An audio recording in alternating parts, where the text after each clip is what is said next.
Hello ಎಲ್ರಿಗೂ ನಮಸ್ಕಾರ. ಎಲ್ಲರೂ ಹೇಗಿದ್ದೀರಾ? ಎಲ್ಲರೂ ಚೆನ್ನಾಗಿದ್ದೀರಾ ಅಂದ್ಕೊಂಡಿದ್ದೀನಿ. Welcome back to my YouTube channel.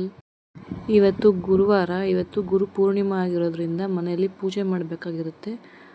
ಎದ್ದು ಫ್ರೆಶ್ ಅಪ್ ಆಗಿ ಹೊರಗಡೆ ಬಂದು ಗಿಡಗಳಿಗೆಲ್ಲ ಸ್ವಲ್ಪ ನೀರು ಹಾಕಬೇಕಿತ್ತು. ನೆನ್ನೆ ಅಷ್ಟೇ ಗಿಡಗಳು ನೀರು ಹಾಕಿದ್ದೆ, ಆಗಲೆಲ್ಲ ಫುಲ್ ಡ್ರೈ ಆಗಿಬಿಟ್ಟಿತ್ತು. ನೆನ್ನೆ ಸ್ವಲ್ಪ ಬಿಸಿಲು ಜಾಸ್ತಿ ಇತ್ತು ನಮ್ಮೂರ ಕಡೆ, ಅದಕ್ಕೋಸ್ಕರ ಮತ್ತೆ ನೀರು ಹಾಕೋಣ ಅಂತ ಹೊರಗಡೆ ಬಂದೆ. ಇದೊಂದು ಎಲೆ ನೋಡಿ ಹೆಂಗಾಗಿದೆ. ಇರಲಿ, ಒಣಗಿದ್ಮೇಲೆ ಅದೇ ಚೆನ್ನಾಗಿ ಬರುತ್ತೆ ಅಂತ ಅಂದ್ಬಿಟ್ಟು ನೆಕ್ಸ್ಟು ಮಲ್ಲಿಗೆ ಗಿಡದಲ್ಲಿ ಸಣ್ಣ ಸಣ್ಣದಾಗಿ ಮೊಗ್ಬಿಟ್ಟಿತ್ತು. ಹಾಗೆ ಒಂದು ಮುಗ್ಗು ಕೂಡ ಬಿಟ್ಟಿತ್ತು, ಒಂದು ಹಳ್ಳಿತ್ತು. ಈ ಗಿಡ ತಂದಾಗ ಸಿಕ್ಕಾಪಟ್ಟೆ ಚಿಕ್ಕದು, ಒಂದು ಚಿಕ್ಕ ಕಡ್ಡಿ ತಂದು ನೆಟ್ಟಿದ್ದಷ್ಟೇ ನಾವು. ಈಗ ಇಷ್ಟುದ್ದ ಆಗಿದೆ. ಇದು ಫ್ರ್ಯಾಗ್ರೆನ್ಸ್ ಮಾತ್ರ ಸಿಕ್ಕಾಪಟ್ಟೆ ಹೆವಿ ಸ್ಮೆಲ್ ಬರುತ್ತೆ. 7 ಸುತ್ತು ಮಲ್ಲಿಗೆ ಅಂತಾರಲ್ಲ ಆ ಥರ. ಈಗ ನೆಕ್ಸ್ಟು ಮನೆಗೆ ಹೋಗಿ ಮನೆ ಕೆಲಸ ಎಲ್ಲ ಮುಗಿಸ್ಕೊಳ್ಳೋಣ.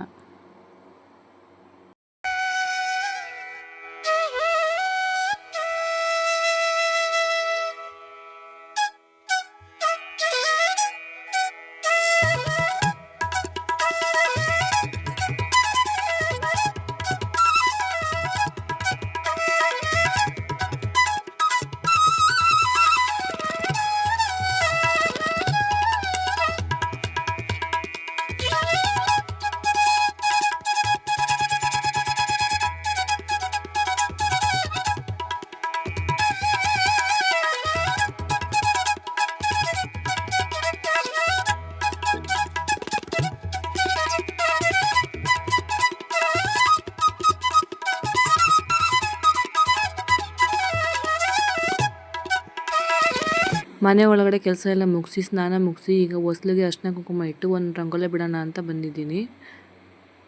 ಪುಟ್ಟದಾಗಿ ರಂಗೋಲಿ ಡಿಸೈನ್ ಕೂಡ ತೋರಿಸ್ತೀನಿ ಬನ್ನಿ.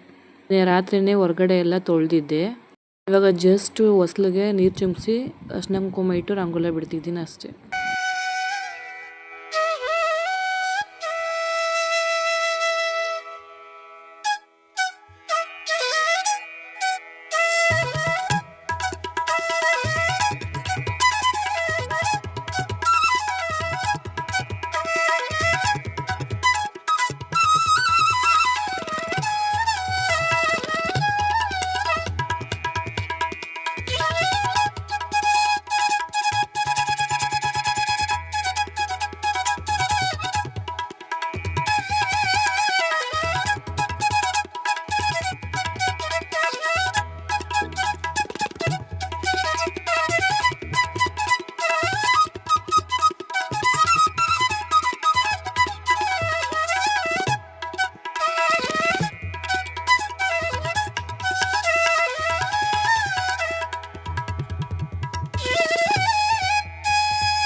ಪೂಜೆ ಎಲ್ಲ ಮುಗಿಸಿ ತಿಂಡಿಗೆ ಟೊಮೊಟೊ ಚಿತ್ರಾನ್ನ ಮಾಡಿದೆ. ಎಲ್ಲರೂ ಟಿಫನ್ ಮಾಡ್ಕೊಂಡು ಕೆಲ್ಸಕ್ಕೆ ಹೊರಟ್ರು, ಮಕ್ಕಳು ಕೂಡ ಸ್ಕೂಲ್ಗೆ ಹೊರಟ್ರು. ನಂದು ಟಿಫನ್ ಆಯಿತು. ಇವಾಗ ಟಿಫನ್ ಆದಮೇಲೆ ಕಾಫಿ ಕುಡಿಯೋ ಅಭ್ಯಾಸ ಇದೆ. ಈಗ ಒಂದು ಲೋಟ ಕಾಫಿ ಕುಡ್ಕೊಂಡು ಸ್ವಲ್ಪ ಹೊತ್ತು ರೆಸ್ಟ್ ಮಾಡಿ ಆಮೇಲೆ ಅಡುಗೆ ಮಾಡಬೇಕು. ಅಡುಗೆಗೆ ಅಲಸಂದೆ ಕಾಳಿದೆ, ಹಸಿ ಅಲಸಂದೆ ಕಾಳು.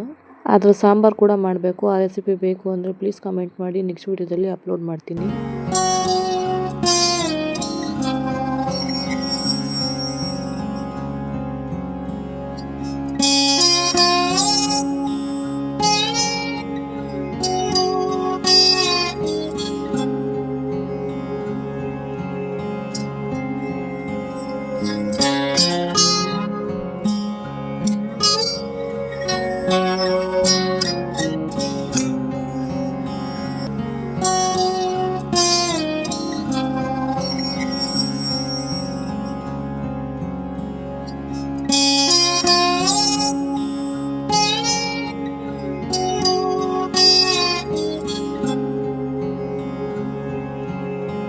ಈ ವಿಡಿಯೋ ನಿಮಗೆ ಸ್ವಲ್ಪ ಆದರೂ ಇಷ್ಟ ಆದರೆ ಪ್ಲೀಸ್ ಒಂದು ಲೈಕ್ ಮಾಡಿ. ಇನ್ನೂ ಯಾರು ನನ್ನ ಚಾನಲ್ನ ಸಬ್ಸ್ಕ್ರೈಬ್ ಮಾಡಿಲ್ವೋ ಪ್ಲೀಸ್ ಸಬ್ಸ್ಕ್ರೈಬ್ ಮಾಡಿ. ನೆಕ್ಸ್ಟ್ ವಿಡಿಯೋದಲ್ಲಿ ಸಿಗ್ತೀನಿ. ಅಲ್ಲಿವರೆಗೂ ಟೇಕ್ ಕೇರ್. ಬಾಯ್.